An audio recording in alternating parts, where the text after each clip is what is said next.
میرب دلہن بنی کمرے میں بیٹھی اپنے ہاتھوں کی انگلیاں مسل رہی تھی۔ وہ جانتی تھی اس دن جو فضول قسم کی الٹی سیدھی باتیں اس نے ذوحان کے بارے میں کی تھیں، اس کے بعد تو آج ذوحان نے اس کی شامت آئے گی ہی آئے گی۔ ابھی تک اس کے کانوں میں اپنی باتیں گونج رہی تھیں، مجھے تو ایک بہت زیادہ رومانٹک قسم کا بندہ چاہیے۔ ذوحان بھیا تو اس قدر کھڑوس آدمی ہے کہ ان کو دیکھتے ہی ان کی بیوی بے ہوش ہو جائے گی۔ کوئی بدقسمت ہی ہوگی جو ان کے ساتھ شادی کرے گی۔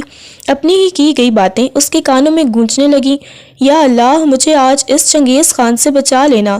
یہ سوچتے ہوئے اس نے گہری سانس لی۔ اتنے میں کمرے کا دروازہ کھلنے کی آواز آئی۔ اس نے گھونگھٹ کی اوٹ میں اسے دیکھا۔ وہ بلیک رنگ کی شیروانی میں ملبوس قدم بقدم چلتا اس کی طرف آ رہا تھا۔ اسے دیکھتے ہی اس نے ضبط سے اپنی آنکھیں بند کر لیں۔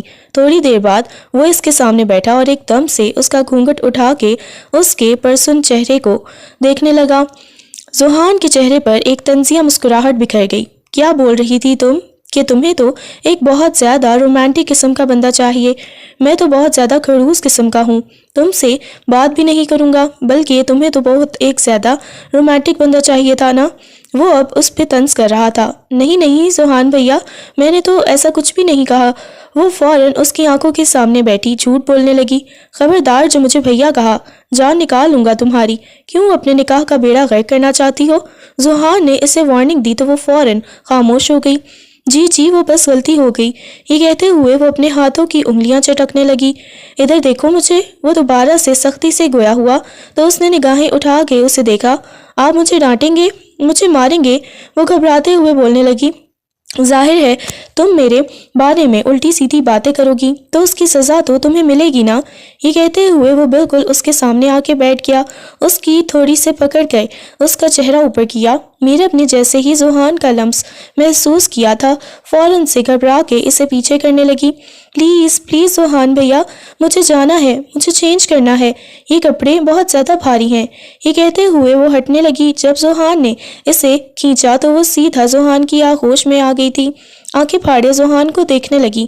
مجھے ڈر لگ رہا ہے ذوحان، پلیز مجھے چھوڑیں، اس نے کانپتی ہوئی آواز میں کہا۔ مگر اب ذوحان بھلا کہاں چھوڑنے والا تھا؟ ذوحان اس کی آنکھوں میں دیکھنے لگا۔ وہ جو یہ طے کر کے آیا تھا کہ بس اسے ڈرا دھمکا کر ہی رکھے گا، مگر اسے دیکھتے ہی اس کا ارادہ بدل گیا۔ اگلے لمحے اس نے اپنی اور اس کے درمیان کے تمام فاصلے ختم کرتے ہوئے اس کے ہاتھوں کی انگلیوں میں اپنی انگلیاں پیوست کی اور شدت سے اس کے لبوں کو چوم لیا۔ بھائی جان، یہ میں کیا سن رہی ہوں؟ پتہ نہیں کس بد نصیب کی زندگی آپ برباد کرنا چاہتی ہیں۔ آپ اپنے اس خڑوس جلاد بیٹے کی شادی کرنے لگی ہیں۔ توبہ توبہ، جب سے مجھے پتہ چلا ہے میں تو بھائی بہت زیادہ پریشان ہو گئی ہوں کہ آپ سچ میں اس کی شادی کرنا چاہتی ہیں۔ پتہ نہیں اب کیا ہی ہوگا۔ وہ کافی کا مگ اپنے ہاتھ میں پکڑے اپنی تائی جان کے کمرے میں داخل ہوئی۔ جس قدر وہ تائی جان کی لاڈلی تھی، وہ یوں ہی بلا دھڑک ان کے کمرے میں آ جاتی تھی اور وہ بھی اسے کچھ نہیں کہتی تھی۔ اس کی اپنی تائی کے ساتھ بہت زیادہ اٹیچمنٹ تھی۔ آتے ہی اس نے سر تک کمبل اوڑھے سوئی ہوئی ملیحہ کو دیکھا اور فوراً سے اس نے مگ سائڈ ٹیبل پر رکھا۔ آپ کو پتہ ہے آپ کا بیٹا کس قدر خڑوس انسان ہے؟ سارا دن جس طرح وہ اپنے ماتھے پر اپنے رولز کا ٹیگ لگا کر رکھتا ہے، گھومتا ہے نا، اس نے اپنی بیوی کو بھی کہنا ہے کہ یہ ایسے ویسے کرو۔ تم نے یہ کیوں کیا؟ تم زیادہ بولی کیوں؟ تم زیادہ ہنسی کیوں؟ توبہ توبہ، کیوں آپ کسی بیچاری لڑکی کی زندگی برباد کرنا چاہتی ہیں؟ تائی جان سامنے بیٹھی کس کتاب کا مطالعہ کر رہی تھی۔ انہوں نے غصے میں نظریں اٹھا کر اسے دیکھا۔ ارے تائی جان، مجھے پتہ ہے بھائی بیٹا آپ کا ہے، آپ کو تو غصہ آئے گا ہی آئے گا اگر میں اس کی برائیاں کروں گی، لیکن میں نے تو آغا جان کو بھی جا کے بولنا ہے کہ خبردار جو کسی معصوم کی آپ لوگوں نے زندگی برباد کی اس خڑوس کے ساتھ شادی کر کے۔ تائی جان بار بار اسے آنکھوں کے اشارے سے خاموش رہنے کا کہہ رہی تھی۔ اور یہ ملیحہ کی بچی کیسے سو رہی ہے؟ اور جو ملیحہ، تمہیں پتہ بھی ہے تمہارا وہ خڑوس قسم کا بھائی ہے نا، اس کی شادی ہونے والی ہے، اپنی اماں جان کو کچھ سمجھاؤ۔ وہ اس کے اوپر بیٹھتے ہوئے اسے اٹھانے کی کوشش کرنے لگی۔ تائی جان نے غصے میں اسے دیکھا اور کہنے لگی، وہ تم ہی بد نصیب ہو جس کی شادی ذوحان کے ساتھ ہونی ہے۔ یہ سن کر وہ کانوں کو ہاتھ لگانے لگی۔ کوئی مذاق کرنے کی حد ہوتی ہے تائی جان، اس کڑوس قسم کے بدماش کے ساتھ میری شادی کرنی ہے؟ میں تو پہلے ہی دن اسے بندوق کی گولیوں سے چھنی کر دوں گی۔ یہ کہتے ہوئے اس نے جیسے ہی ملیحہ کے چہرے سے کمبل ہٹایا تو وہاں بخار میں تپتا ہوا اس کا وجود دیکھ کر وہ گھبرا گئی۔ ذوحان خون خوار نگاہوں سے اسے ہی دیکھ رہا تھا۔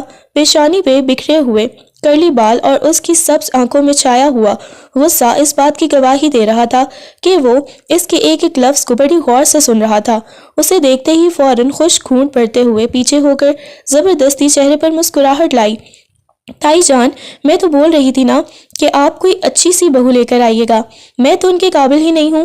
یہ تو اتنے پیارے ہینڈسم سے ہیں اور ویسے بھی میں ان کے ساتھ ذرا بھی اچھی نہیں لگوں گی۔ یہ کہتے ہوئے وہ اٹھ کے پتلی گلی سے نکلنے لگی۔ جب ذوحان نے بغیر اپنی ماں کا لحاظ کیے غصے میں اس کی کلائی کو دبوچ لیا تو وہ گھبرا گئی۔ پہلے تو میں نے سوچا تھا کہ تم چھوٹی ہو مجھ سے اور بخش دیتا، تمہارے ساتھ شادی نہیں کرتا، انکار کر دیتا، لیکن اب تو میں تم سے ہی شادی کروں گا۔ کیا بول رہی تھی؟ بڑا ان رومانٹک ہوں، تائی جان کہنے لگی۔ بیٹا نہیں، وہ مذاق کر رہی تھی۔ ماما، میں تو اس کی عقل ٹھکانے لگاؤں گا۔ میرب فوراً اپنے چہرے سے پسینہ صاف کرتے ہوئے کہنے لگی۔ نہیں نہیں، میں تو مذاق کر رہی تھی، آپ کو تو اتنا تیز بخار ہے۔ تائی جان کتاب سائڈ پر رکھتے ہوئے کمرے سے باہر چلی گئیں۔ وہ کب سے اس کے اٹھنے کا انتظار کر رہی تھی تاکہ اس کے لیے ناشتہ لے کر آئیں۔ تائی جان کو جاتا ہوا دیکھ کر وہ مزید گھبرا گئی۔ وہ میرب کے گال کو دبوچتے ہوئے کہنے لگا۔ کیا بول رہی تھی؟ بتاؤ۔ چھوڑیں مجھے ذوحان بھیا، چھوڑیں۔ اس نے گھبراتے ہوئے ذوحان کو خود سے پیچھے کرنا چاہا، مگر ذوحان مزید اس کے قریب ہوتا اس کی آنکھوں میں دیکھنے لگا۔ کیوں چھوڑوں گا؟ نہیں چھوڑوں گا۔ کیا کر لو گی؟ اب کی بار اس کے لہجے میں سرکشی تھی۔ اس سے اپنا بازو چھڑاتے ہوئے وہ کمرے میں آ گئی۔ کمرے میں آتے ہی اس نے زور سے کمرے کا دروازہ بند کیا اور سیدھا بیڈ پر گرنے والے انداز میں بیٹھی۔ اس کی دھڑکنیں اتنی تیز ہو گئی تھیں جو اس کے کانوں میں سنائی دینے لگیں۔ اس کے کانوں سے دھواں نکلنے لگا۔ اوف، میں کہاں پھنس گئی؟ کیا الٹا پلٹا میں بھی بول دیتی ہوں۔ پتہ نہیں اب کیا ہوگا۔ اب اس کڑوس کے ساتھ میری شادی ہوگی تو کیا ہوگا؟ اس نے تو میری جان ہی نکال دینی ہے۔ نہیں نہیں، میں آغا جان کو منع کر دوں گی، میں تو ان سے بہت چھوٹی ہوں، ابھی مجھے اسٹڈی بھی کرنی ہے۔ یہ ملیحہ کی بچی جو سوئی ہوئی تھی اس کی وجہ سے سب ہوا، اسے چھوڑوں گی نہیں۔ وہ اپنے آپ سے بڑبڑاتے ہوئے اپنے چہرے پہ آیا ہوا پسینہ صاف کرنے لگی۔ ابھی تک اس کے کانوں میں اس کی باتیں گونج رہی تھیں۔ شادی کروں گا تو اب صرف تم سے ہی کروں گا۔ پہلے سوچا تھا تم پہ رحم کر لوں گا، لیکن نہیں نہیں بھائی، یہ تو مجھے کچا ہی چبا جائے گا۔ رات کو جیسے ہی وہ ڈنر کرنے کے لیے آئی تو پورا دن اس کا ذوحان سے سامنا نہیں ہوا تھا۔ ابھی وہ گھبرا رہی تھی۔ اس نے ایک دفعہ بولا بھی تھا ملازمہ کو کہ میرا ڈنر اندر ہی دے کر جائے، مگر ملازمہ نے کہا نہیں، بڑے صاحب کہہ رہے ہیں کہ سب ڈنر کی ٹیبل پر آ کر ہی ڈنر کریں گے، اس وجہ سے آپ کو آنا ہوگا۔ وہ گھبراتے ہوئے آئی اور اس کی بدقسمتی یہ نکلی کہ ذوحان کے ساتھ والی چیئر خالی پڑی ہوئی تھی اور مجبوراً اسے وہاں پہ ہی بیٹھنا پڑا۔ اب کی بار وہ ذوحان سے نظریں چرانے لگی، جبکہ سامنے بیٹھی ہوئی تائی جان اس سے کہنے لگی، بیٹا ایک کام کرو کہ ذوحان کی طبیعت ٹھیک نہیں ہے، اندر سوپ پڑا ہے، وہ نکال کر دو۔ یہ سن کر وہ گھبرا گئی۔ بیٹا میں نے آپ کو بولا ہے آپ جاؤ۔ اس نے ارد گرد ملازمہ کو دیکھا۔ ملازمہ کو نہ پا کر وہ کچن کی طرف آئی، وہاں سے اس نے سوپ اٹھایا۔ ذوحان سادہ سے ہلکے سے لباس میں ملبوس تھا، اس کے ابھی بھی کرلی بال پیشانی پہ بکھرے ہوئے تھے۔ اس کی سبز آنکھوں میں ابھی تک بھی اس کی صبح والی باتوں کی وجہ سے غصہ تھا۔ اس نے آ کے اس کے سامنے سوپ رکھا اور بیٹھ گئی۔ ابھی اس نے سوپ کا ایک ہی چمچ لیا تھا کہ کہنے لگا، اس میں نمک بالکل بھی نہیں ہے، جاؤ نمک اندر سے لے کے آؤ۔ لیکن یہ سامنے تو پڑا ہوا ہے۔ اس نے گھبراتے ہوئے کہا، میں نے بولا ہے کہ اندر سے لے کے آؤ، مجھے یہ نہیں ڈالنا۔ اس نے اچھا خاصا سخت لہجے میں اسے کہا تو آغا جان بھی حیرت سے اسے دیکھنے لگے۔ بی جان نے بھی اسے دیکھا۔ تائی جان کہنے لگی، کیا ہے، کیوں بچی کو تنگ کر رہے ہو؟ آغا جان آپ دیکھ رہے ہیں؟ وہ منہ بناتے ہوئے بولی، بیٹا وہ بڑے ہیں نا آپ سے، جائیں وہ جو بول رہے ہیں دے کے آئیں۔ وہ خون خوار نگاہوں سے اسے دیکھنے لگی۔ کھڑوس، ہٹلر کہیں کا، وہ بڑبڑاتے ہوئے گویا ہوئی، مگر وہ اس کی بڑبڑاہٹ کو واضح طور پہ سن چکا تھا۔ وہ جیسے ہی اندر کی طرف گئی تو وہ اپنی مسکراہٹ دبانے کی کوشش کرنے لگا۔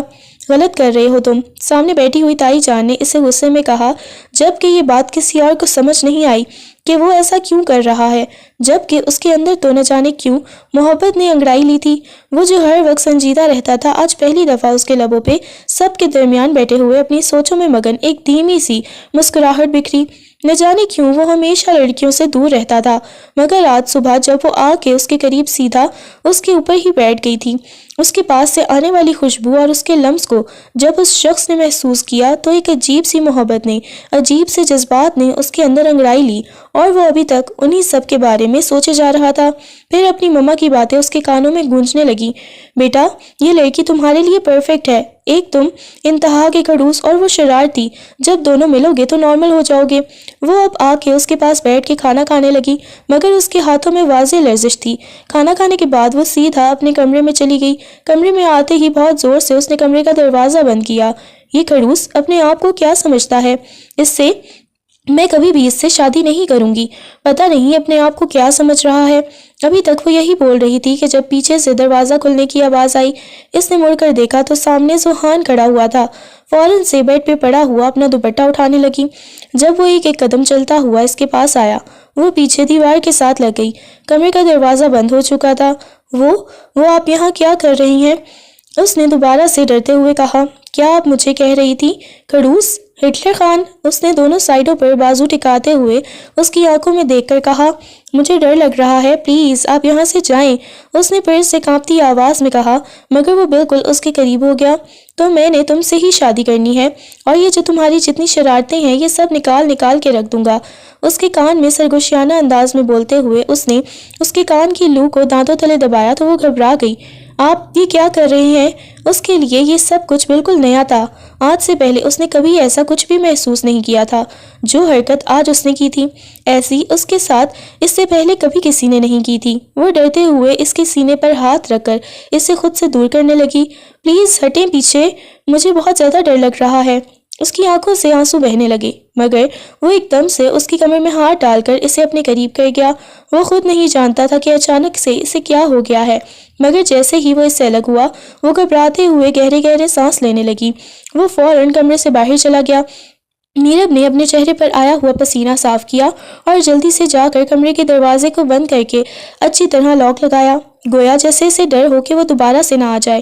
توبہ توبہ، کس قدر خڑوس ہے، ساری میں انسانیت ہی نہیں ہے، ایسے کون کرتا ہے؟ بیڈ پر آتے ہوئے اس نے فوراً اپنا لیپ ٹاپ اٹھایا اور اپنی دوست کو کال کرنے لگی۔ جیسے ہی اس نے کال پک کی تو اس کی اتری ہوئی شکل دیکھ کے نیلم کہنے لگی، کیا ہوا ہے میڈم؟ اتنی زیادہ شکل کیوں لٹکا کے بیٹھی ہوئی ہو؟ تمہیں پتا ہے میں تو برباد ہو گئی ہوں، میں تو زندگی برباد ہو گئی ہے۔ کیا ہو گیا ہے بہن؟ پھر سے تمہارے اس خڑوس کزن نے تمہیں قید کر لیا یا کہیں اور تمہیں ایڈمیشن لے کے دینے لگا ہے؟ نہیں، ایسا نہیں ہوا، اب کی بار تو اس سے بھی بڑا ہو گیا ہے۔ تائی جان بول رہی ہیں کہ میری اس خڑوس کے ساتھ شادی کروانی ہے، اور وہ اب ضد پہ اٹک گیا ہے۔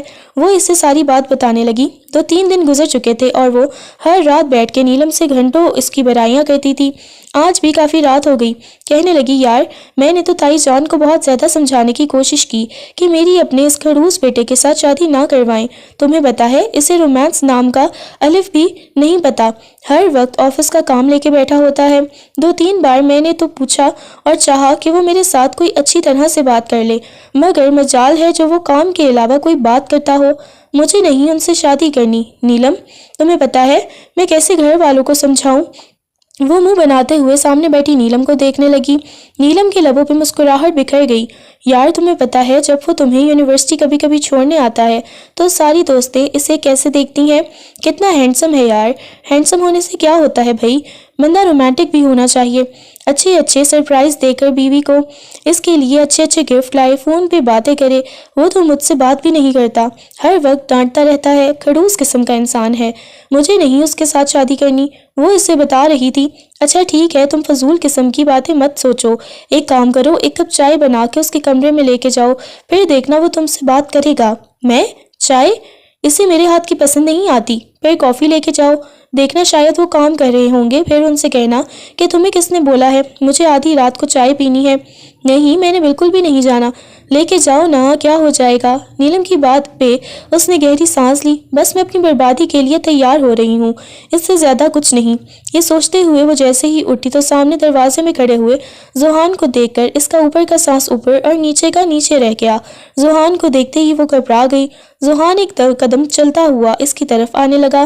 اس وقت وہ ہلکے سے ٹراؤزر شرٹ میں ملبوس تھا۔ وہ اس کی سبز آنکھوں میں دیکھنے لگی۔ وہ ایک ایک قدم چلتا ہوا بالکل اس کے سامنے آ کر کھڑا ہو گیا۔ کیا بول رہی تھی میرے بارے میں؟ وہ تو تمہیں شادی کی رات پتہ چلے گا کہ میں کیا ہوں۔ کافی والا آئیڈیا اچھا ہے، جلدی سے ہینڈ میڈ کافی بنا کے لے کے آؤ۔ میں بھی یہی کہنے آیا تھا، لیکن تمہاری فضول قسم کی باتیں سن کے یہیں پر کھڑا ہو گیا اور ساری باتیں سن لیں۔ اس کی بات سن کر وہ ہکا بکا رہ گئی۔ وہ آہستگی سے اس کے قریب جھک کر کہنے لگا، اس دن میں تمہیں بتاؤں گا کہ میں کیا چیز ہوں، جیسے کسی نے اس کے پورے وجود سے جان نکال دی ہو۔ یا اللہ، میں کیا کروں؟ اس نے اپنے بالوں کو پیچھے کیا اور جلدی سے کچن کی طرف آئی۔ اس کے لیے کافی بنا کر وہ کمرے میں آئی تو وہ سامنے لیپ ٹاپ پہ کام کر رہا تھا۔ اسے دیکھتے ہی اس نے کافی والا مگ پکڑ کے سائڈ پر رکھا، اس کا ہاتھ اپنے ہاتھ کی گرفت میں لیا۔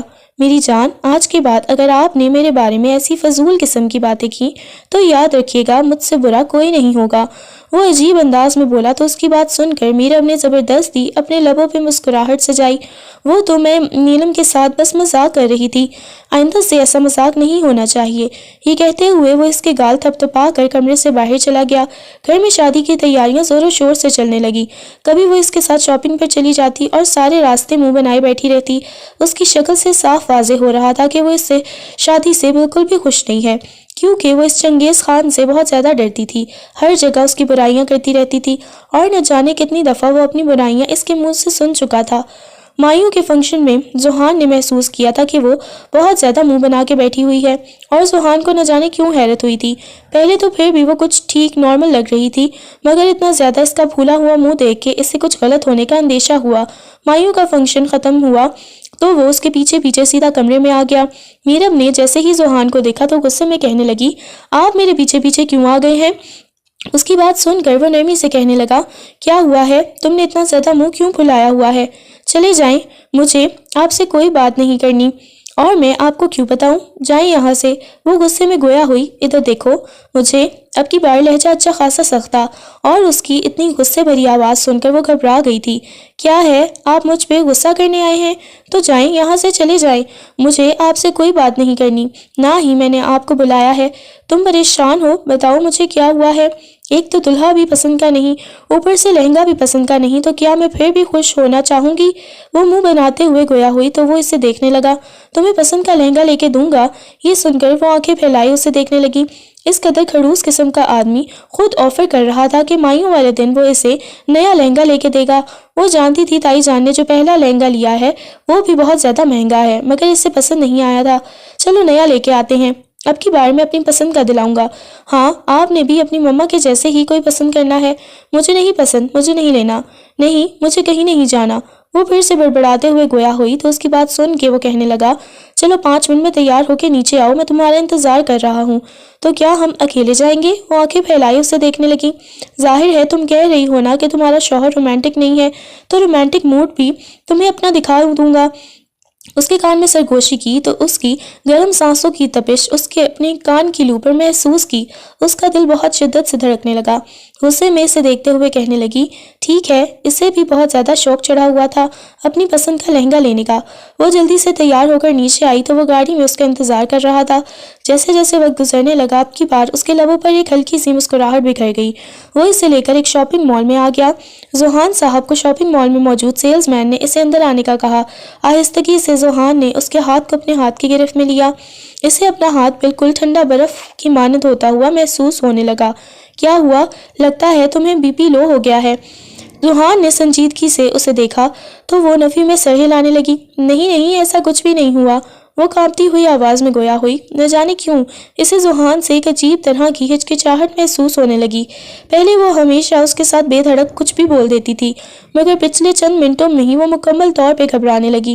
اس وقت اس کا ارادہ زوہان کو تنگ کرنے کا تھا، اس وجہ سے الٹے سیدھے لہنگے دیکھ کر کہنے لگی، مجھے یہ لینا ہے، وہ لینا ہے، اور زوہان خون خوار نگاہوں سے اسے دیکھنے لگا۔ زوہان نے اپنی پسند کا لہنگا لیا جو کہ اسے بھی اچھا خاصا پسند تھا۔ اس کے لبوں پہ مسکراہٹ بکھر گئی، مگر پھر زوہان کو تنگ کرنے کے لیے کہنے لگی، یہ تو مجھے بالکل بھی نہیں پسند، مجھے یہ نہیں لینا۔ زوہان کہنے لگا، ہاں وہ تو مجھے تمہاری آنکھوں میں نظر آ رہا ہے کہ تمہیں کتنا نہیں پسند، اب خاموشی سے چلو۔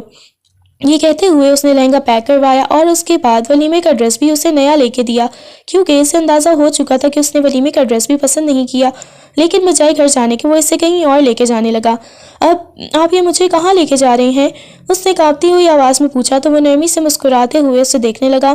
جہاں تم سوچ بھی نہیں سکتی، آج رات میں تمہیں وہاں لے کے جا رہا ہوں۔ مجھے ڈر لگ رہا ہے، مجھے گھر جانا ہے۔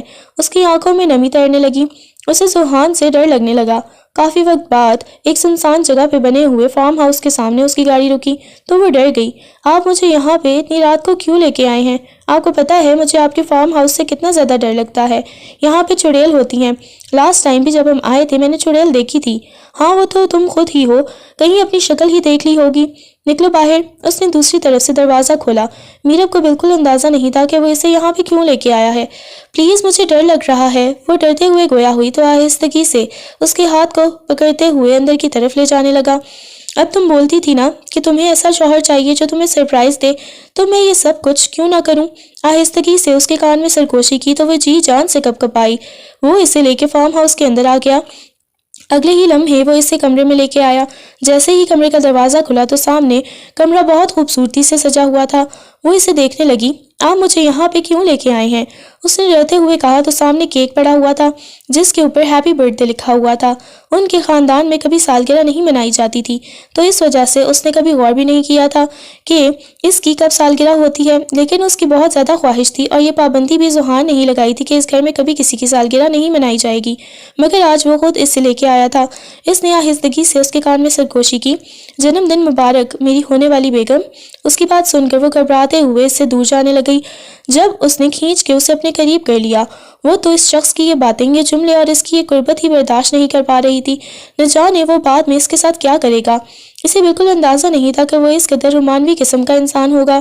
مجھے ڈر لگ رہا ہے، پلیز مجھے واپس جانا ہے گھر۔ ارے خوش ہو جاؤ نا، یہ کہتے ہوئے اس کے ہاتھ میں خوبصورت رنگ ڈالی اور مسکراتے ہوئے اس کی آنکھوں میں دیکھنے لگا۔ کیا تم میری شریک حیات بننا پسند کرو گی؟ لبوں پہ ایک نرم سی مسکراہٹ بکھری ہوئی تھی اور اسے سمجھ نہ آئی کہ وہ کیا کرے۔ اگر میں بولوں کہ مجھے آپ کی شریک حیات نہیں بننا تو پھر آپ کیا کریں گے؟ پھر یہ ہے کہ شادی آج ہی کینسل ہو جائے گی۔ یہ سن کر وہ گھبرا گئی۔ وہ جانتی تھی اگر شادی کینسل ہو گئی تو خاندان میں کتنی بدنامی ہوگی، مگر وہ یہ شادی کرنا بھی نہیں چاہتی تھی۔ اسے کچھ سمجھ نہ آیا تو اس کی نگاہیں اٹھا کے اسے دیکھا۔ مجھے آپ سے شادی نہیں کرنی، لیکن میں نکاح بھی نہیں کرنا چاہتی۔ آپ کو پتہ ہے آپ عمر میں مجھ سے بہت زیادہ بڑے ہیں، آپ خڑوس قسم کے ہیں، لیکن میں بہت زیادہ چنچل ہوں۔ مجھے لگتا ہے کہ ہم دونوں کی کبھی بھی نہیں بن پائے گی، ہم دونوں میں زمین آسمان کا فرق ہے۔ وہ نگاہیں جھکاتے ہوئے انگلیاں چٹکتے ہوئے گویا ہوئی۔ ذوحان جس نے بہت کچھ سوچا ہوا تھا وہ بالکل بھی یہ امید نہیں کر سکتا تھا کہ وہ ایسا کچھ بھی کرے گی۔ چلو ٹھیک ہے، ہمیں واپس چلنا چاہیے۔ ذوحان کے چہرے پہ اچھی خاصی سنجیدگی چھا گئی تھی جسے دیکھ کر وہ ڈر گئی تھی۔ پچھلے کچھ دنوں میں اس نے ذوحان کا جو اچھا رویہ دیکھا تھا، مگر آج پھر وہ بالکل ویسا ہی ہو گیا تھا۔ وہ اسے واپس گھر لایا مگر دوبارہ کوئی بات نہیں کی۔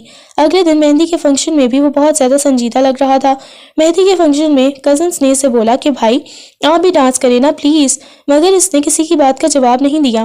پہلے تو وہ اتنا زیادہ ذوحان سے نہیں ڈر رہی تھی، لیکن کل سے دیکھ رہی تھی جس قدر اس کا موڈ آف تھا وہ اب ڈرنے لگی۔ نہ جانے وہ اس کے ساتھ کیا کرے گا، کیا وہ سچ میں اس رشتے سے انکار کر دے گا؟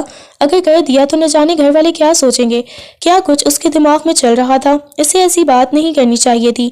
وہ بس یہی سوچے جا رہی تھی اور اگلے دن وہ لمحہ بھی آ گیا جب وہ دلہن بنی آئینے کے سامنے بیٹھی اپنے آپ کو دیکھنے لگی۔ سب لوگ میرج ہال میں پہنچ چکے تھے۔ اس نے کچھ دیر بعد جانا تھا۔ تھوڑی ہی دیر بعد کمرے کا دروازہ کھلنے اور بند ہونے کی آواز آئی تو اس نے مڑ کے دیکھا۔ سامنے ذوحان کھڑا ہوا تھا، بلیک رنگ کی شیروانی میں ملبوس۔ اسے لگا تھا کہ شاید اس کے بابا آئیں گے یا تایا جان آئیں گے جن کے ساتھ اس نے ہال جانا ہوگا، لیکن سامنے کھڑے ہوئے ذوحان کو دیکھ کر وہ گھبرا گئی۔ تم ریڈی ہو؟ ہم دونوں کی انٹری ایک ساتھ ہونی ہے۔ مہندی والے دن ان دونوں کا نکاح ہو گیا تھا۔ وہ اسے دیکھنے لگی۔ وہ ایک ایک قدم چلتا ہوا اس کے سامنے آ کے کھڑا ہو گیا۔ میں جانتا ہوں کہ تم مجھے پسند نہیں کرتی، نہ ہی میرے ساتھ شادی کرنا چاہتی تھی۔ یہ رشتہ زیادہ دیر نہیں چلے گا، چلیں اب۔ وہ گھبراتے ہوئے اسے دیکھنے لگی۔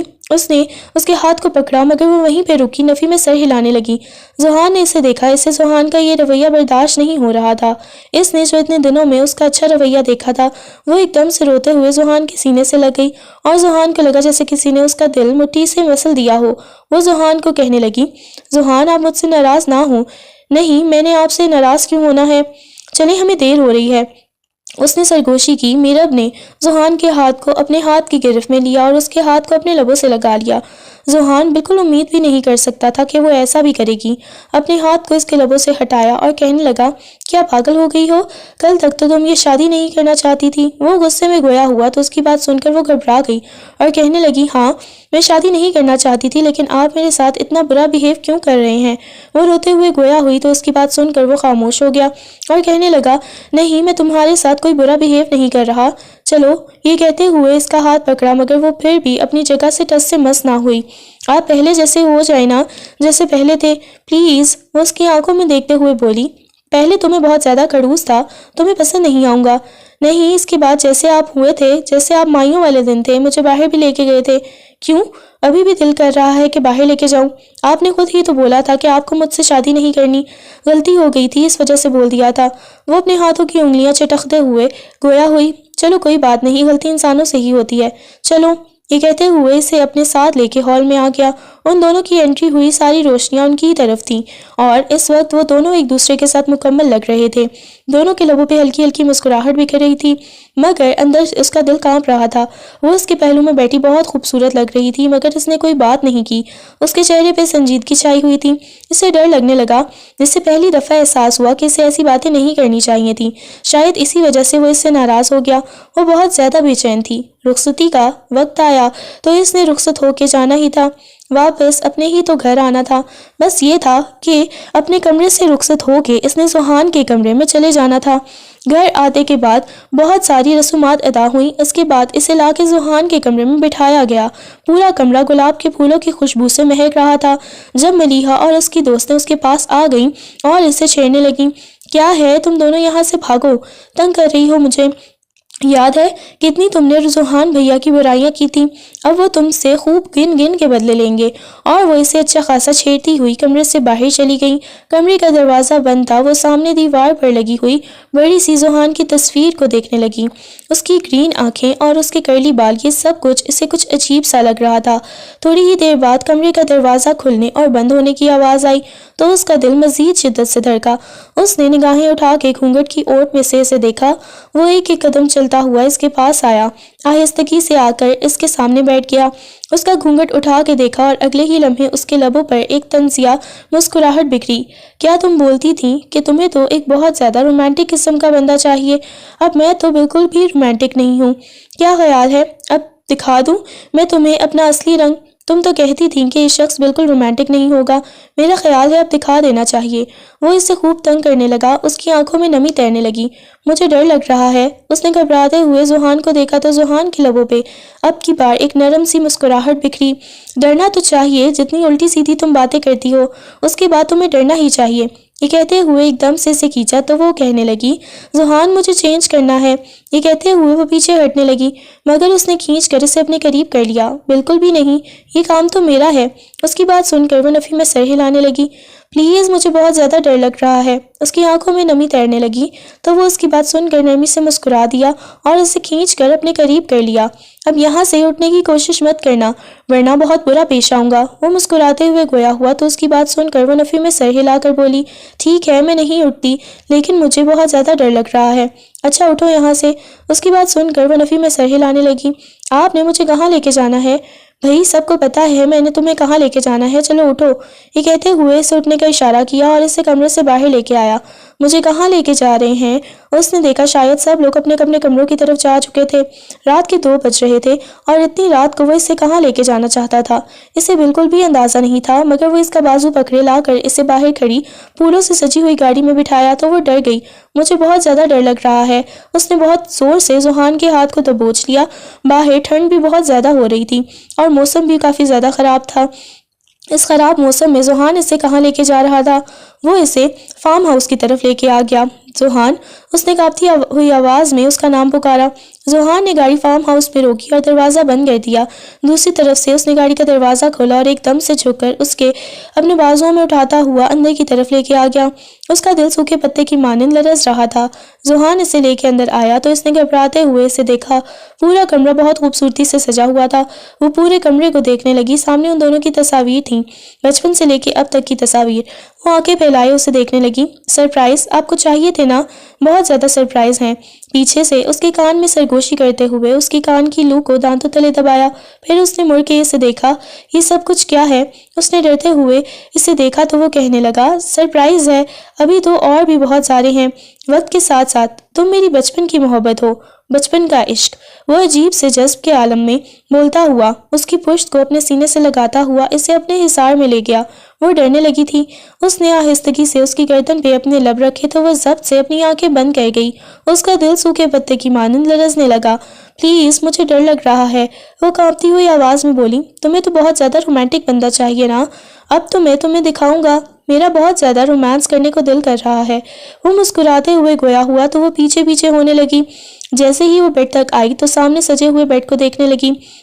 ہر ایک چیز کو بہت خوبصورتی سے سجایا گیا تھا۔ زمین پر پھول ہی پھول تھے جن کے اوپر وہ چل رہی تھی۔ آہستگی سے اسے صوفے پر بٹھاتا ہوا وہ گھٹنوں کے بل اس کے سامنے بیٹھا اور اس کے پاؤں کو اپنے گھٹنوں پر رکھتے ہوئے اس کے ہیل اتارنے لگا۔ یہ کیا کر رہے ہیں؟ اس نے کانپتی ہوئی آواز میں کہا۔ وہ سوچ بھی نہیں سکتی تھی کہ ذوحان جیسا سنجیدہ مرد اس کے قدموں میں جھکے گا۔ ذوحان، اس نے کانپتی ہوئی آواز میں پکارا مگر ذوحان نے کوئی جواب نہیں دیا۔ اس کے جوتے اتارنے کے بعد اس کے ہاتھ کو اپنے ہاتھ کی گرفت میں لیتے ہوئے اپنے لبوں سے لگایا۔ اپنے ہاتھ کی پشت پر اس کی مونچھوں کی چبھن کو محسوس کرتے ہوئے اس کے لبوں میں مزید گہری مسکراہٹ بکھر گئی۔ اس نے ذوحان کی آنکھوں میں دیکھا تو ذوحان نے جھک کر اپنے لب اس کی پیشانی پر رکھ دیے اور اگلے لمحے اسے اپنے بازوؤں میں اٹھاتا ہوا لا کے اسے بیڈ پر لٹایا اور اس کی پیشانی پر اپنے لب رکھے۔ میرب نے ذوحان کی قمیص کو اپنے ہاتھوں میں دبوچ لیا تھا۔ ذوحان نے اپنی شیروانی کے بٹن کھولتے ہوئے اسے اتار کر دور پھینکا اور اس کے اوپر سایہ فگن ہوتا اپنی محبت اس پر نچھاور کرنے لگا۔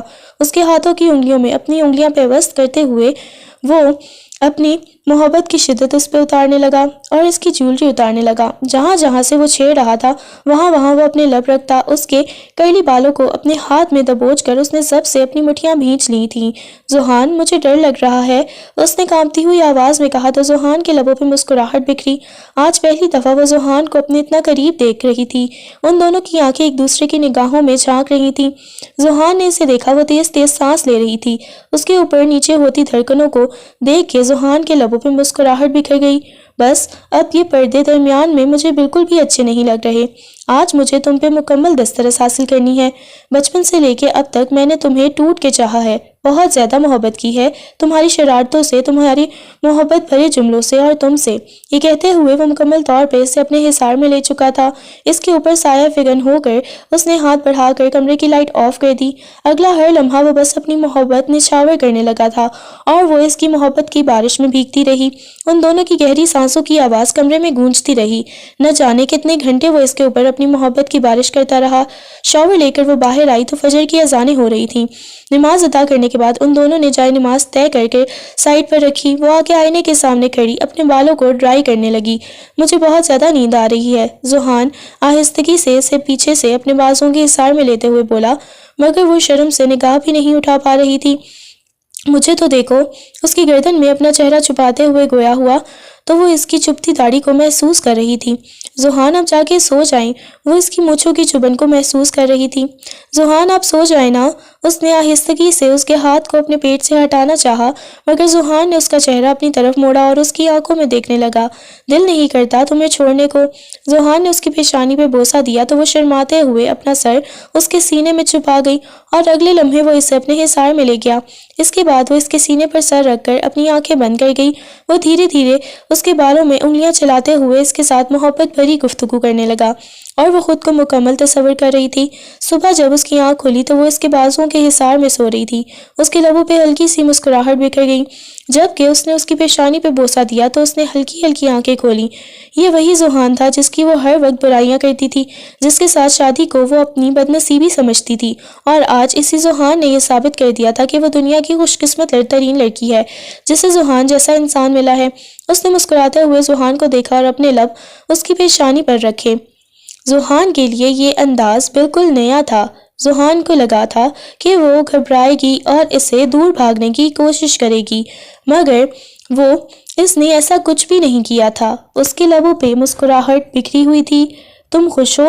ذوحان نے اس کے بالوں کو کانوں کے پیچھے اڑستے ہوئے کہا تو اس نے اس بات میں سر ہلا دیا۔ بہت زیادہ، آپ سوچ بھی نہیں سکتے ذوحان، میں کتنی زیادہ خوش ہوں، میں بہت بہت زیادہ خوش ہوں۔ اس نے مسکراتے ہوئے اپنے بازوؤں کو پھیلایا تو ذوحان نے کھینچ کر اسے اپنے سینے سے لگا لیا۔ ہم دونوں کے کہے کمرے میں گونجنے لگے تھے۔